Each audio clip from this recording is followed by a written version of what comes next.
Hello friends, welcome to I study.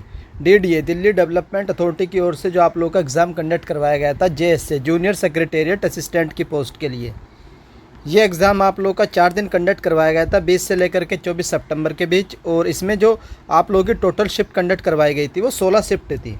16 shift में exam conduct करवाया गया था। इसके आंसर की जारी हो चुकी। आई होप आप लोगों ने अपनी आंसर की देख भी ली होगी।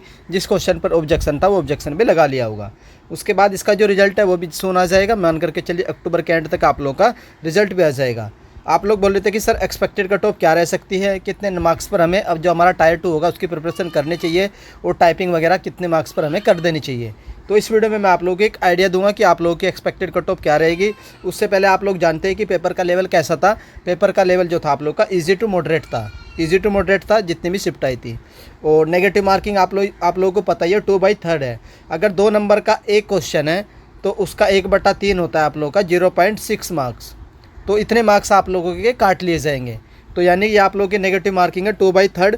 2/3 का मतलब यह है कि एक क्वेश्चन अगर आप लोग का 2 नंबर का है तो 2 नंबर का 1/3 होता है 2/3 मीन्स 0.66 मार्क्स आप लोगों के काट लिए जाएंगे। तो ये था आप लोगों का नेगेटिव मार्किंग। ये एक हाई नेगेटिव मार्किंग होती है। इतनी नेगेटिव मार्किंग जनरली किसी भी एग्जाम में नहीं होती है। तो इसकी वजह से आप लोगों को कट ऑफ में थोड़ा सा लो देखने को मिलेगी। उसके बाद टोटल शिफ्ट कितनी थी? 16 शिफ्टें थी। और जब भी कोई एग्जाम मोर देन 1 शिफ्ट में कंडक्ट करवाया जाता है तो उसमें नॉर्मलाइजेशन की प्रोसेस होती है। तो क्या सर नॉर्मलाइजेशन होगी? तो बिल्कुल नॉर्मलाइजेशन होगी। और मान करके चलिए कम से कम 10-12 मार्क्स आप लोगों के इंक्रीज़ होंगे जो भी आप लोगों की फाइनल नॉर्मलाइज स्कोर बन करके आएगा। तो 10-12 मार्क्स इंक्रीज होंगे due to the multiple shift जो 16 शिफ्ट में एग्जाम कंडक्ट करवाया गया था।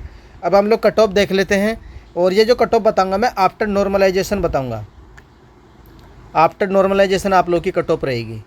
तो कट ऑफ कितनी रहेगी? आउट ऑफ 200 में से जो कट ऑफ बनेगी, तो आप लोग जो कट ऑफ मैं बता रहा हूँ ये नॉर्मलाइजेशन के बाद है। अगर इससे आप लोग के 10-12 नंबर कम भी है तो भी आप लोग उम्मीद रखिएगा, क्योंकि नॉर्मलाइजेशन के बाद 10 to 15 मार्क्स आप लोग के इंक्रीज़ होंगे ही होंगे। तो उससे पहले मैं आप लोगों को एक सर्वे भी दिखा देता हूं जो टेलीग्राम पर मैंने पोल कराया था। इस पोल के जरिए भी आप लोगों को एक आइडिया लग जाएगा कि क्या एक्सपेक्टेड कट ऑफ रहेगी। तो जब आंसर की आई थी मेरे द्वारा कैंडिडेट से पूछा गया था कि आप लोगों के कितने मार्क्स बन रहे हैं। बिलो 90 आप लोगों के 101 कैंडिडेट थे। 91 से लेकर के 100 के बीच में 32 कैंडिडेट थे। 101 के से लेकर के 120 के बीच में आप लोगों के 73 कैंडिडेट थे। और सबसे ज़्यादा जो कैंडिडेट थे आप लोगों के ये थे 131 से लेकर के 140 के बीच में आप लोगों के 60 कैंडिडेट थे। और अबव 141 166 कैंडिडेट थे। इस हिसाब से देखा जाए कि सबसे ज़्यादा जो कैंडिडेट है वो 140 से ऊपर वाले कैंडिडेट हैं। तो उसके हिसाब से थोड़ी सी कट ऑफ आप लोगों को हाई देखने को मिलेगी, लेकिन ऐसा नहीं है क्योंकि 0.66 नेगेटिव मार्किंग है तो कट ऑफ थोड़ी सी डाउन जाएगी।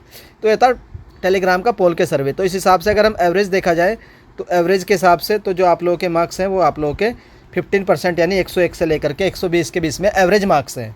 तो अब देख लेते हैं इसकी जो एक्सपेक्टेड कट ऑफ रहेगी क्या रहेगी। तो अनरिजर्व की जो एक्सपेक्टेड कट ऑफ रहेगी 130 से लेकर के 140 के बीच में रहेगी आफ्टर द नॉर्मलाइजेशन। अगर इससे आप लोग के 10 नंबर कम भी है तो आप लोग मान करके चलिए आप लोग का हो जाएगा, क्योंकि नॉर्मलाइजेशन में मार्क्स इंक्रीज होंगे। यह आप लोगों की अनरिजर्व की कट ऑफ है। उसके बाद चलते हैं ओबीसी की कट ऑफ। ओबीसी की रहेगी 120 से लेकर के 130 के बीच में। अगर आप लोगों के मार्क्स इतने बन रहे हैं तो अभी आप लोग टायर 2 की प्रिपरेशन स्टार्ट कर दीजिए। ओबीसी के बाद आता है आप लोग का इकोनॉमिकली वीकर सेक्शन। तो इकोनॉमिकली वीकर सेक्शन की कट ऑफ ऑलमोस्ट ओबीसी के बराबर रहेगी। तो 120 से लेकर के 130 के बीच में अगर इकोनॉमिकली वीकर सेक्शन वाले कैंडिडेट के मार्क्स बन रहे हैं after calculating the answer key, then they started the preparation for the phase 2 examination. Tier 2 के बारे में आप लोगों को मैं डिटेल में एक वीडियो से समझा दूंगा कि टायर 2 में क्या क्या इन्फॉर्मेशन होती है, क्या क्या चीज़ें होंगी और सेम डे होगा, टाइपिंग कैसे होती है, वो सारी डिटेल एक वीडियो में आप लोगों के लिए लेकर आ जाऊँगा। उसके बाद चलते हैं एससी कैटेगरी। तो इनकी कट ऑफ रहेगी 110 से 120 के बीच में। तो जो भी एसएससी एस्पिरेंट है एससी कैंडिडेट के, तो वो भी कैंडिडेट अपनी प्रिपरेशन स्टार्ट कर दीजिए अगर आप लोगों के मार्क्स आफ्टर द आंसर की इतने बन रहे हैं। उसके बाद चलते हैं एसटी कैंडिडेट। तो 100 से लेकर के 110 के बीच में इनकी कट ऑफ रहेगी। तो जो भी कैंडिडेट एसटी वाले हैं तो अगर उनके मार्क्स इस रेंज में आ रहे हैं तो भी आप लोग अपनी प्रिपरेशन को स्टार्ट कर दिए फॉर द टायर 2 यानी कि टाइपिंग के साथ साथ। उसके बाद एक्स सर्विसमैन और पीडब्ल्यूडी की कट ऑफ कितने रहने वाले? तो 70 से 80 के बीच में इनकी कट ऑफ रहेगी। तो ये थी एक्सपेक्टेड कट ऑफ। एक आइडिया था, आप लोगों को थोड़ा सा एक आइडिया मिल चुका है कि कितने मार्क्स पर आप लोगों को प्रिपरेशन स्टार्ट करनी चाहिए फॉर द नेक्स्ट स्टेज।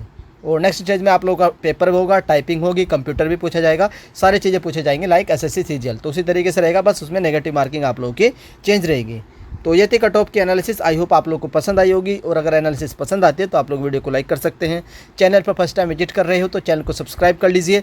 जैसे ही आप लोगों का रिजल्ट जारी किया जाएगा उसकी जानकारी आप लोगों को हॉस्टल चैनल से सबसे पहले दे दी जाएगी। वीडियो देखने के लिए धन्यवाद। Thank you.